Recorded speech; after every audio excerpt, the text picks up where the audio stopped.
Bismillahirrahmanirrahim. Alhamdulillahilladzi hadana lihadza wa ma kunna linahtadiya laula an hadanallah. Asyhadu an la ilaha illallah wahdahu la syarikalah wa asyhadu anna Muhammadan abduhu wa rasuluhu alladzi la nabiyya ba'dah. Para bapak dan ibu yang dirahmati Allah, alhamdulillah di kesempatan subuh yang penuh berkah ini kita semua dapat melanjutkan kajian tafsir setelah tilawah tadi bersama ya, dipandu oleh Bunda Rumah. Nah, selanjutnya di sini tafsir kita baru sampai ayat 34 ya. Al-Baqarah ayat 34. Nah, ini 33. Nah, ini maksudnya 34 ya. Nah, ini Al-Baqarah ayat 34. Baik, saya akan bacakan terlebih dahulu. A'udzu billahi minasy syaithanir rajim. Wa idz qulna lil malaikati isjudu li adama fasajadu illa iblis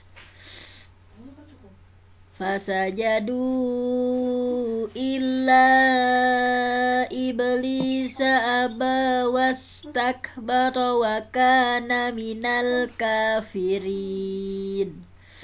Wa idz, dan ingatlah, kulna, nah ketika kami berkata, lil malaikah, kepada para malaikat, usjudu li Adam, sujudlah kalian kepada Nabi Adam, pada Adam, fasajadu, maka mereka bersujud, illa iblis, kecuali iblis, aba wastakbaro, karena iblis itu aba, dia enggan, wastakbar, dan dia takabur, wa kana minal kafirin, dan termasuk orang-orang yang kafir ya, iblis itu.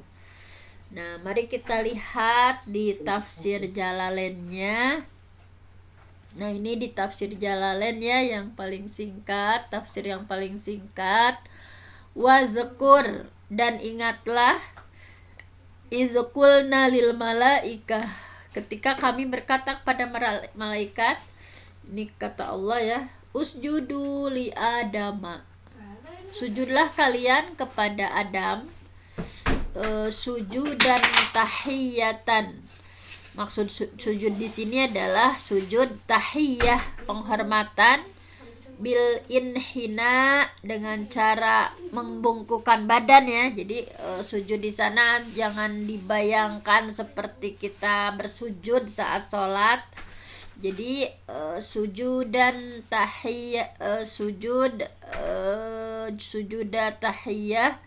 Jadi sujud yang penghormatan, bil inhina, yaitu dengan membungkukkan badan. Nah, seperti ini yang membungkukkan badan. Fasajadu, maka mereka bersujud, illa iblis, kecuali iblis. Huwa, iblis itu siapa? Yaitu adalah abul jinni. Iblis itu adalah nenek moyangnya bangsa jin ya. Kana bainal malaika. Alhamdulillah. Ya, alhamdulillah. Sehat Bunda.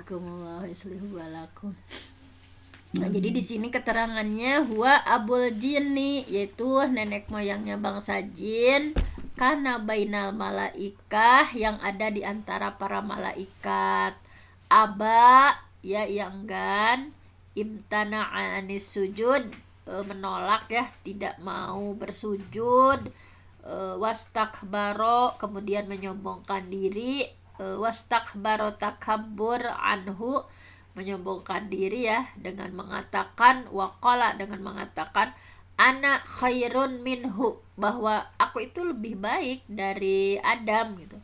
aku lebih baik dari dia. Wa kana minal kafirin, dan iblis itu ya termasuk golongan kafir fi ilmillah, dalam pandangan ilmu Allah taala. Nah, ini tafsir dari Jalalainnya. Nah, ini kalau tafsir Ibnu Katsir memang agak panjang ya, selalu panjang. Nah, ini kata dalam tafsir Ibnu Katsir bahwa surah Al-Baqarah ayat 34 ini, bahwa ini merupakan penghormatan yang besar dari Allah kepada Nabi Adam. Jadi penghormatan besar dari Allah kepada Nabi Adam, dan ini juga dilimpahkan kepada keturunannya ya, yaitu ketika Allah memberitahukan bahwa dia memerintahkan kepada malaikat untuk bersujud menghormati Adam. Nah, jadi ini adalah penghormatan yang besar ya, saat Allah menyuruh malaikat untuk bersujud menghormati Nabi Adam.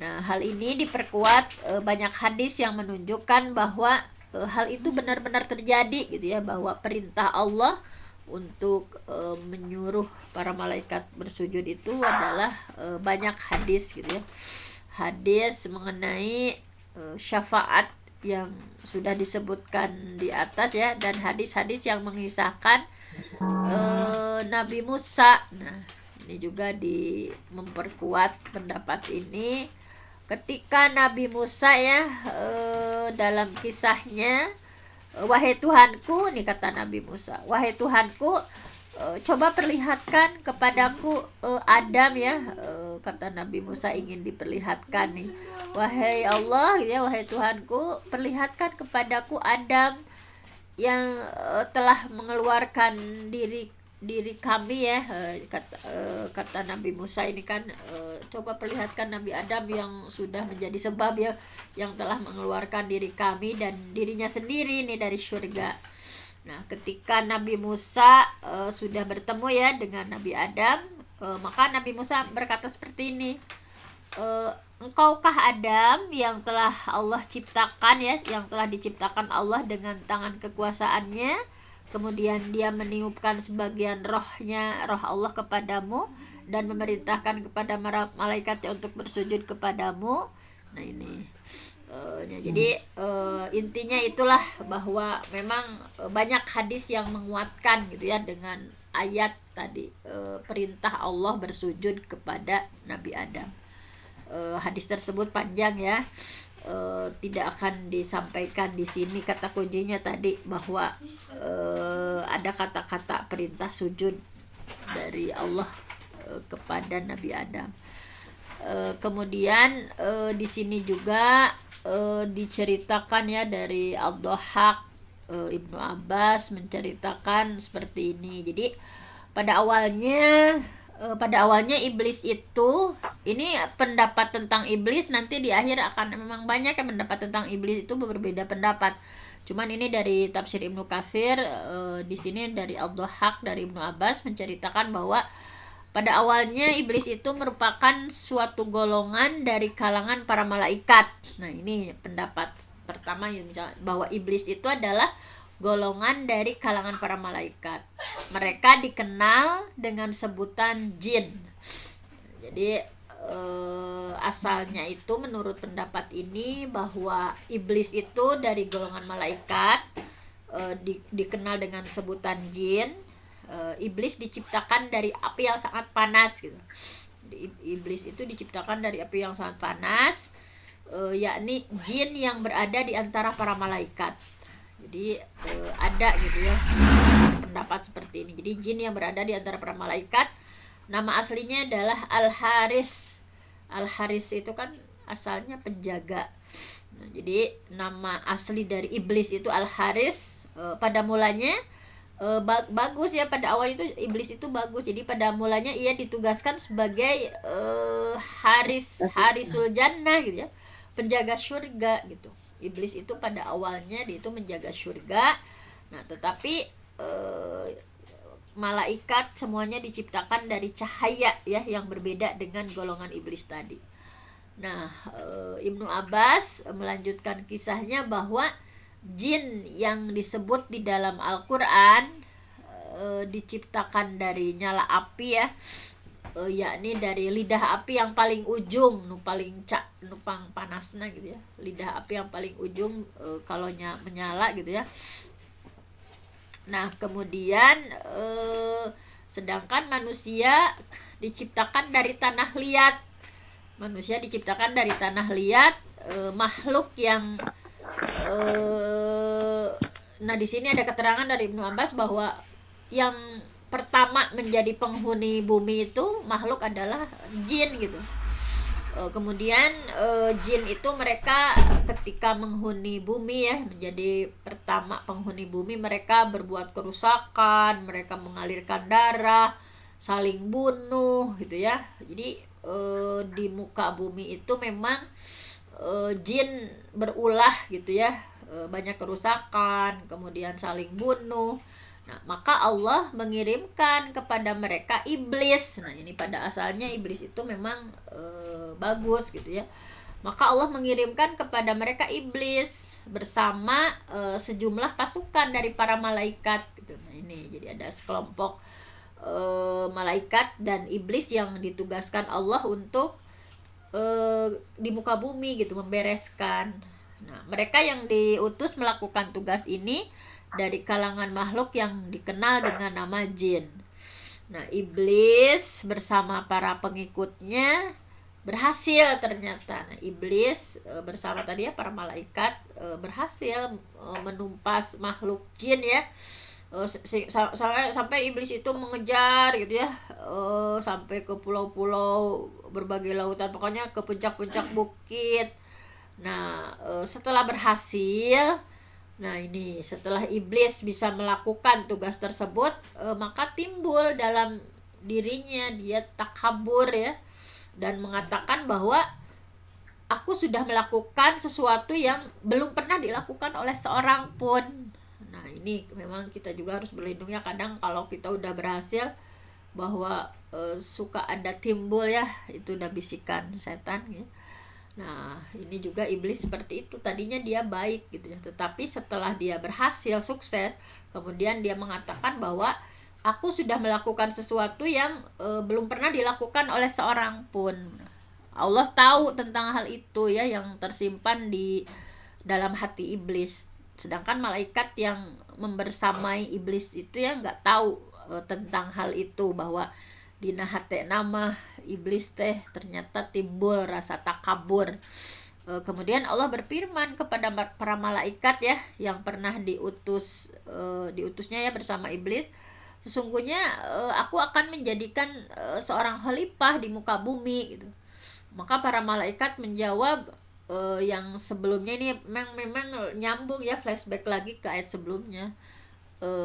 Mengapa engkau akan menjadikan khalifah di muka bumi ya, padahal tahu udah mereka itu berbuat kerusakan, menumpahkan darah seperti kerusakan yang pernah dilakukan oleh makhluk jin gitu ya, dan banyak tadi ya saling bunuh sehingga mengalirkan darah gitu ya, padahal sesungguhnya kami diutus untuk menumpas mereka. Jadi para malaikat kalau dilihat dari kronologinya wajar misalnya bahwa mereka itu kan disuruh, iblis bersama malaikat disuruh untuk menumpas para jin ya yang berbuat kerusakan, dan Allah berkehendak akan menjadikan seorang khalifah di muka bumi.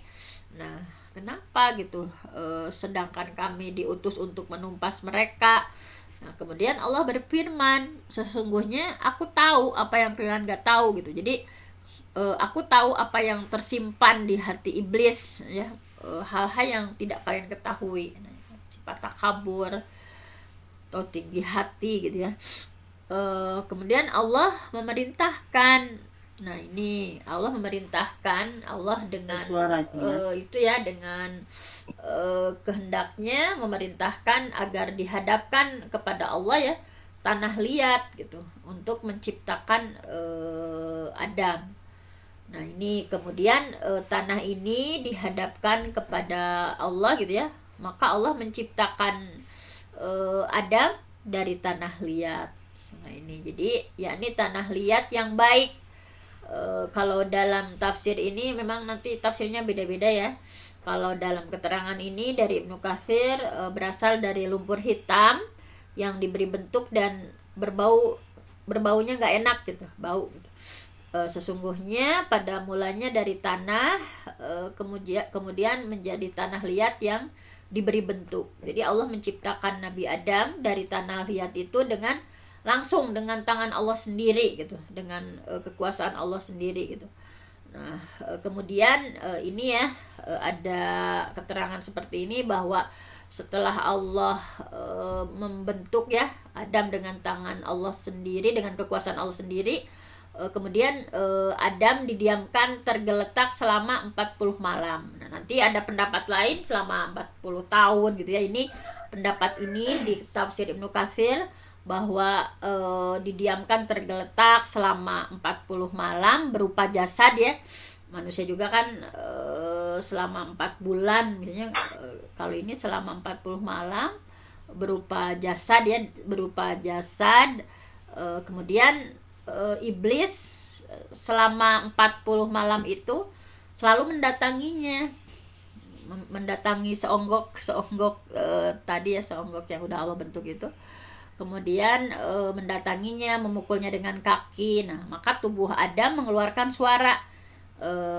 Kalau dalam surah Ar-Rahman ya, suaranya itu seperti tembikar yang dipukul kentring gitu. Nah, ini dalam surah Ar-Rahman ayat 14, yaitu berbentuk suatu yang berongga ya, yang tidak berisi. Nah, pada awalnya ya, ini sebelum ditiup ruh kan oleh Allah. Jadi pokoknya berupa jasadnya itu berongga ya, ada bolong-bolong kan pasti, tapi belum ada isinya. Kemudian iblis memasuki mulut. Nah, ini memasuki mulut Adam gitu, dan keluar dari duburnya, lalu masuk dari dubur dan keluar dari mulutnya. Kemudian iblis mengatakan, kamu bukanlah sesuatu untuk disembunyikan, dan karena apakah kamu diciptakan gitu ya. Nah, ini seandainya aku bisa menguasaimu, niscaya aku dapat membinasakanmu. Nah, ini udah sumpah iblis ya. Ketika dia bisa menguasai manusia, maka akan membinasakan manusia. Dan seandainya kamu ini baru seonggok waktu itu, seandainya kamu dapat menguasaiku, niscaya aku akan membangkang terhadapmu gitu. Nah, ini jadi ketika Allah meniupkan ke dalam tubuh Adam ya sebagian dari rohnya. Nah, hal ini dalam pendapat ini dilakukan mulai dari bagian kepalanya, ditiup roh oleh Allah. Nah, maka tidak sekali-kali satu tiupan yang Allah tiupkan mengalir dalam tubuhnya, kecuali berubah menjadi daging dan darah. Nah, jadi ketika Allah tiup ruh, maka berubah ya, yang tadinya hanya seonggok tanah yang dibentuk yang berongga itu menjadi daging dan darah. Nah, kemudian tiupan itu sampai pada pusar ya, pada pusar. Nah, itu nanti ada keterangan yang lainnya. Maka Adam memandang ke arah tubuhnya dan ia merasa kagum dengan apa yang lihat pada tubuhnya. Kemudian Adam bangkit, berdiri, tapi nggak mampu gitu. Hal ini yang dimaksud Allah dalam surah Al-Anbiya, bahwa memang tabiat manusia itu telah dijadikan bertabiatnya tergesa-gesa. Nah, maksudnya terburu-buru, jadi tidak memiliki kesabaran dalam menghadapi kesukaran juga saat duka. Nah, ini. Kemudian di sini setelah peniupan roh ya ke dalam tubuhnya selesai, sudah ditiup ya tadi dari kepala sampai kaki, maka Nabi Adam bersin ya, kemudian mengucapkan alhamdulillahirabbil alamin, melalui ilham dari Allah tentunya ya, melalui ilham dari Allah. Maka Allah berfirman menjawabnya, yarhamukallah ya, semoga Allah mengasihimu wahai Adam. Kemudian Allah berfirman kepada para malaikat ya, yang bersama dengan iblis tadi. Ini secara khusus bukan malaikat yang seluruhnya yang berada di langit, tapi tadi yang pernah Allah utus itu. Sujudlah kalian kepada Adam. Wa idh qulna lil malaikatis juduli Adam. Maka mereka semuanya bersujud, fasajadu illa iblis, kecuali iblis. Ia membangkang, takabur, karena dalam dirinya sudah muncul tadi sifat takabur. Iblis berkata, aku nggak mau sujud karena aku lebih baik daripada dia, dan aku lebih tua serta asalku lebih kuat gitu. Engkau ciptakan aku dari api, sedangkan dia engkau ciptakan dari tanah liat. Sesungguhnya api itu lebih kuat daripada tanah liat. Nah, setelah iblis menolak sujud ya kepada Nabi Adam, maka Allah menjauhkannya dari seluruh kebaikan. Iblis itu kan ablas an rahmatillah ya, sudah jauh dari rahmat Allah gitu ya, sudah terputus dari rahmat Allah dan seluruh kebaikan, jadi Allah jauhkan dari seluruh kebaikan dan menjadikannya setan yang terkutuk, syaitonir rajim, setan yang terkutuk ini sebagai hukuman atas kedurhakaan iblis. Nah, jadi kemudian Allah kembali lagi nih, flashback lagi. Kemudian Allah mengajarkan kepada Adam nama-nama seluruh benda ya, yang udah ditafsirkan di Al-Baqarah ayat 31. Nih Allah mengajarkan misalnya ini manusia, ini binatang, ini bumi, ini dataran, ini laut, ini gunung, ini keledai, dan semua gitu ya. Pokoknya seluruh makhluk hidup lainnya. Kemudian Allah mengemukakan nama-nama tersebut kepada para malaikat yang tadinya bersama iblis, yakni mereka yang diciptakan dari api yang sangat panas. Kemudian Allah berfirman kepada mereka, coba sebutkan oleh kalian nama benda-benda tadi, coba jelaskan ya kepadaku nama semua benda itu. Nah, dalam firman-Nya selanjutnya disebutkan bahwa ya tadi in kuntum shadiqin, jika kalian memang benar coba sebutkan. Nah, jadi jika memang kalian tahu mengapa aku menjadikan seorang khalifah di muka bumi, ketika para malaikat tahu bahwa Allah murka ya terhadap mereka karena mereka berani mengatakan hal yang gaib gitu ya, padahal tidak ada yang tahu perkara gaib selain Allah semata gitu, dan mereka tidak punya pengetahuan tentang hal itu. Kemudian mereka berkata, subhanaka la ilma lana illa ma 'allamtana. Kalimah ini mengandung makna mensucikan Allah gitu, bahwa tiada seorang pun yang tahu hal gaib kecuali hanya Allah semata gitu. Dengan kalimat selanjutnya para malaikat mengatakan kami bertobat kepadamu. Nah, jadi subhanaka la ilma lana illa ma 'allamtana, tidak ada yang kami ketahui kecuali apa yang engkau udah ajarkan kepada kami. Kalimat ini mengandung makna kebersihan diri mereka ya, dari pengetahuan mengenai hal yang gaib. Jadi tidak ada yang kami ketahui melainkan apa yang sudah engkau ajarkan kepada kami gitu, seperti apa yang telah engkau ajarkan kepada Adam. Kemudian Allah berfirman, nah ini ya Adamu ambihum bi asmaihim, ini nyambung ya, wahai Adam, beritahukan kepada mereka benda-benda ini. Kemudian Allah merintahkan kepada Adam agar menyebutkan nama benda itu. Maka setelah diberitahukan kepada mereka nama-nama itu, maka Allah berfirman, nah bukankah sudah kukatakan pada kalian para malaikat yang khusus ya, bahwa bukan seluruh malaikat tapi malaikat yang pernah Allah utus itu, bahwa sesungguhnya aku itu tahu rahasia langit, aku itu tahu rahasia langit dan bumi. Nah ini sedangkan selain aku tidak ada yang tahu. Nah, kemudian aku tahu semua yang kalian lahirkan ya, yang kalian perlihatkan. Aku juga tahu apa yang kalian sembunyikan. Aku tahu rahasia seperti aku tahu hal yang jahroh ya, yang terang-terangan.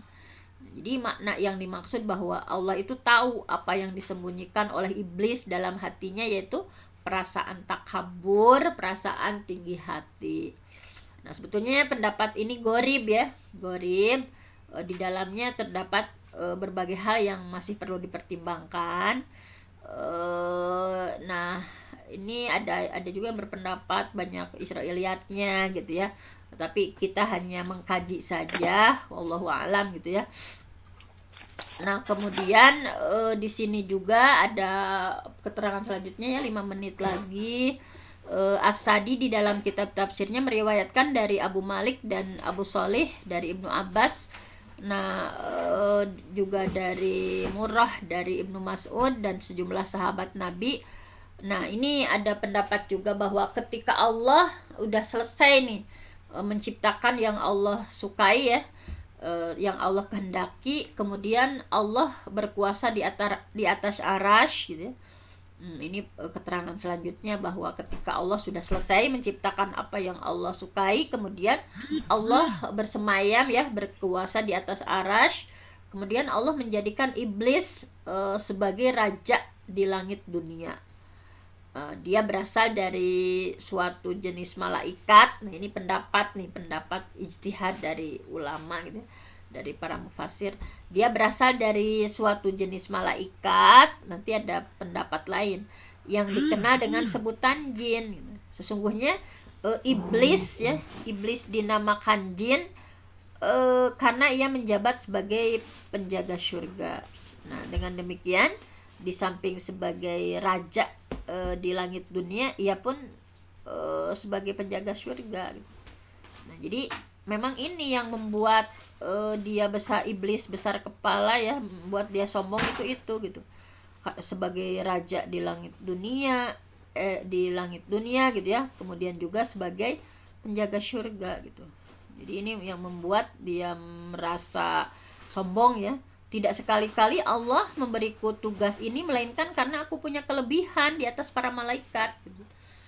Kenapa aku dijadikan raja di langit dunia juga sebagai penjaga surga?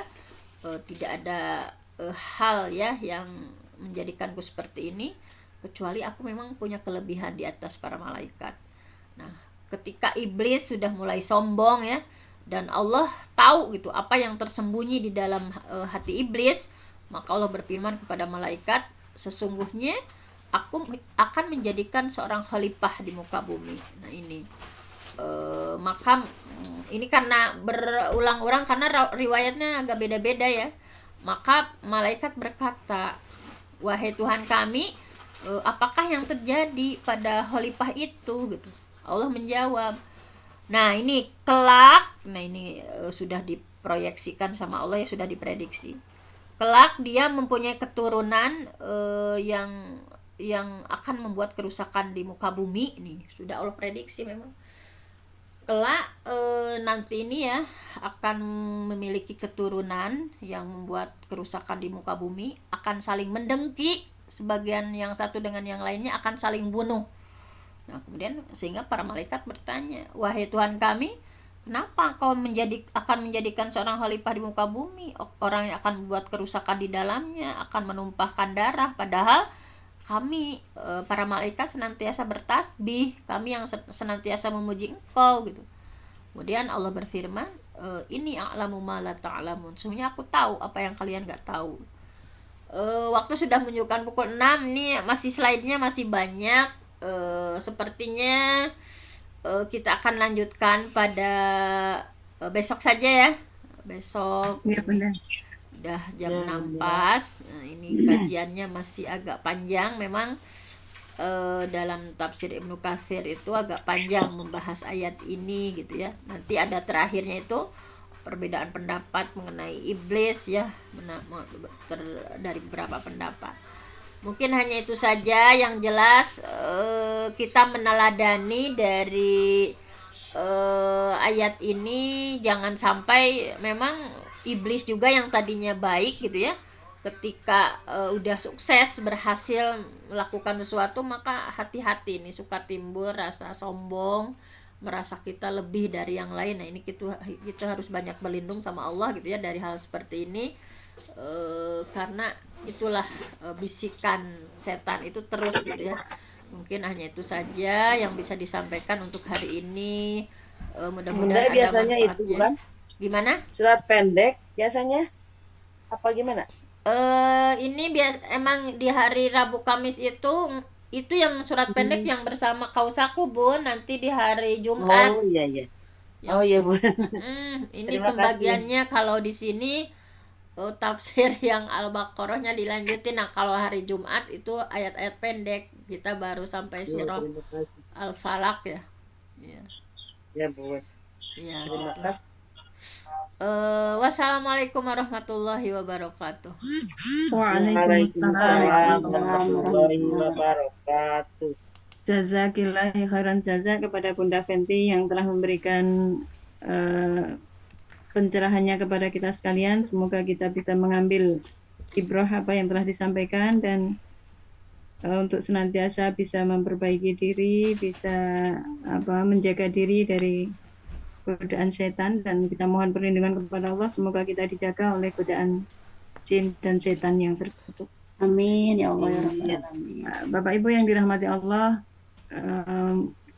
marilah kita akhiri pertemuan ini dengan bersama-sama melafalkan istighfar 3 kali, doa kafaratul majlis dan hamdalah. Astagfirullahaladzim. Astagfirullahaladzim. Astagfirullahaladzim. Subhanakallahumma wa bihamdika Asyhadu an la ilaha illa anta astaghfiruka wa atubu ilaik. Walhamdulillah. Alhamdulillahi rabbil alamin.